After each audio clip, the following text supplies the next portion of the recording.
हल्ली माणसांचा मूड बदलला की माणसांचे विचार बदलतात.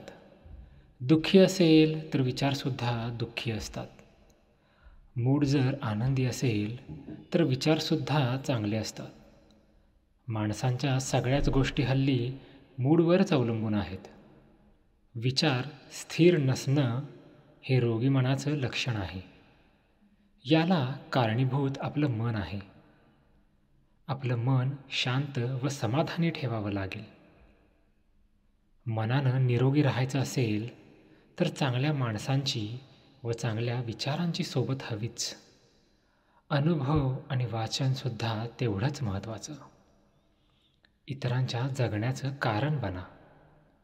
आपल्या विचारांचा मोठेपणा वाढेल. आपलं व्यक्तिमत्व हिऱ्यासारखं किमती होईल.